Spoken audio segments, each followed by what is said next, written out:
It begins before you even know the meaning of sacrifice. You are small, yet the weight on your shoulders is enormous. In a house where the adults crumble, you step forward. You pour water for a trembling hand. You hush the arguments no one else can stop.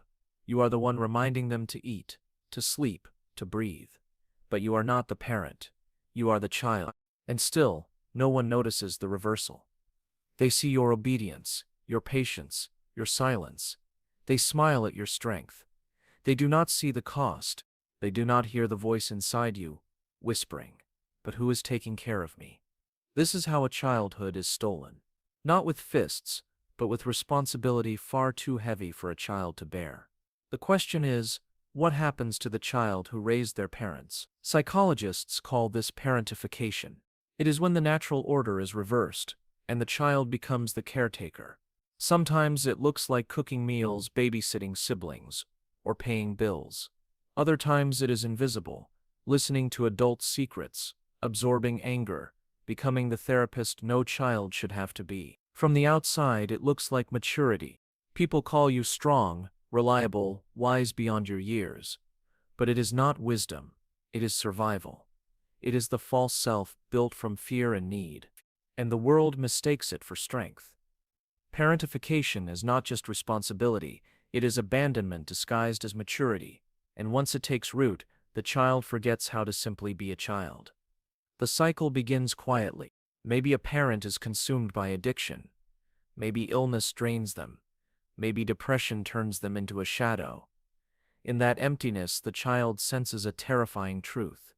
If I do not hold things together, no one will. So you adapt, you anticipate moods before they arrive. You learn to cook, clean, soothe, manage. You read the room with the precision of survival.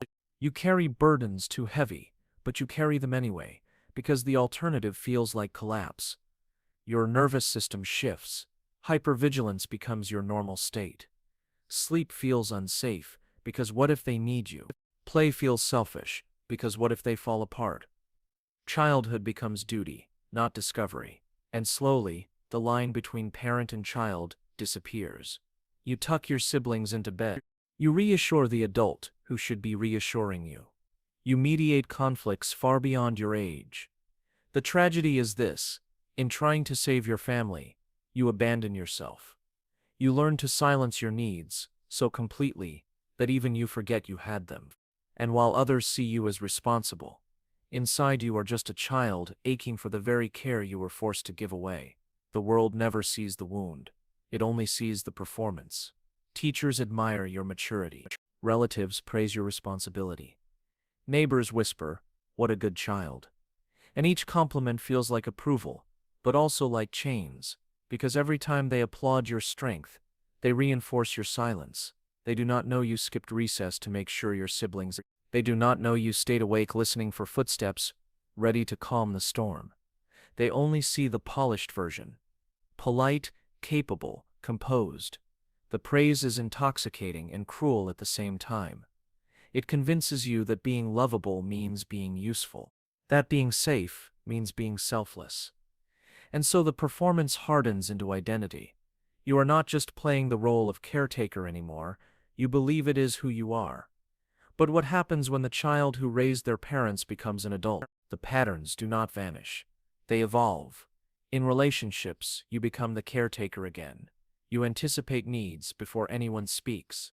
You fix, you soothe, you carry. But deep down, you long for someone to notice your own exhaustion. Still, when they ask, you smile and say, "I'm fine." At work, you overfunction. Deadlines, demands, chaos. You handle it all, because you were trained to manage crises before you could even spell the word. Praise follows, but it feels hollow. The more they admire your resilience, the more invisible your pain becomes. And in your private life, rest feels impossible. Sitting still feels unsafe. Joy feels undeserved. You confuse constant effort with worth. And love feels like a transaction, something you must earn by giving endlessly. This is the fallout. The child who raised their parents becomes the adult who cannot stop raising everyone else. And while the world calls you dependable, inside you are bone-tired. Because beneath all the caretaking lies a truth you can barely admit. You are still waiting for someone to finally take care of you. At the center of it all lies one devastating belief. If I stop taking care of them, they will leave me. If I stop being useful, I will not be loved. This lie was born in childhood, when survival depended on your ability to keep the family together. You believed love was conditional, safety was earned, and belonging required sacrifice. And because it worked, the lie became truth in your nervous system. But here is the cruel reality. What saved you then destroys you now. The child who carried everyone grows into the adult who carries themselves into collapse. The caretaker role is not love. It is fear dressed up as loyalty. And until the lie is exposed, you remain trapped in a cycle of giving everything while receiving nothing. So how do you heal a childhood that was stolen? You begin with grief. Not the quiet grief you swallowed as a child, but the honest grief you never had permission to feel. You grieve the birthdays where you lit the candles for others, but no one celebrated you. You grieve the nights you stayed awake, listening for the door, praying the storm would not arrive. You grieve the innocence you gave away to keep the family intact. This grief is uncomfortable. It feels heavy, shameful, even selfish.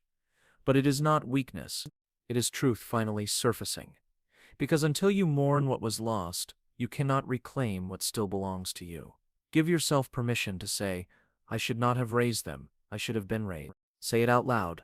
Let it echo. That sentence breaks the silence.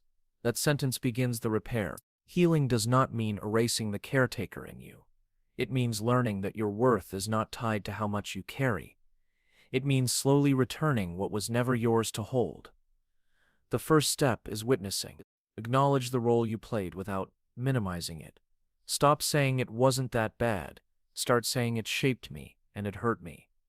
The second step is practice. Allow yourself to need, to rest, to lean. When someone asks how you are, experiment with honesty. Say, I'm tired. Say, I need help. Each small truth dismantles the old lie. The third step is reparenting. Give your inner child what your parents could not. Hold them. Soothe them. Whisper. You do not have to raise anyone anymore. You are safe now. Healing is not instant. It comes in waves, in small victories, in moments where you finally choose truth over performance. But each choice brings you closer to freedom, the freedom to exist without carrying the world. Tonight, take 5 minutes and write 2 sentences. First, when I was young, I carried, complete it with whatever memory rises. Second, but today, I no longer have to. Read both sentences out loud. Pause between them. Notice the shift in your body, the tension, the breath, the silence. That pause is where healing begins. It tells your nervous system a new story. The danger is gone, the duty is over, and you are no longer trapped in the role of caretaker. Repeat this small practice often. Each time, you loosen the chains of a role you never chose. You were never meant to be the parent. You were the child, and you deserve to be held, protected, and guided. But circumstances reversed the roles, and you carried burdens far too heavy for your small hands. The world called you strong. The truth is, you were abandoned in plain sight, and yet here you are, still standing, still breathing, still searching for freedom. Healing begins when you stop confusing usefulness with worth. When you stop believing that love must be earned through sacrifice. When you allow yourself to be cared for, not just to care. Yes, it will feel unnatural at first. Rest may feel wrong. Vulnerability may feel dangerous. But those feelings are echoes of the past, not truths of the present. You are not trapped anymore. You do not have to raise anyone now. You do not have to smile through exhaustion. You do not have to be strong every second. You are allowed to be a child again in the ways you never could before. And that freedom, that choice, is where your true adulthood begins.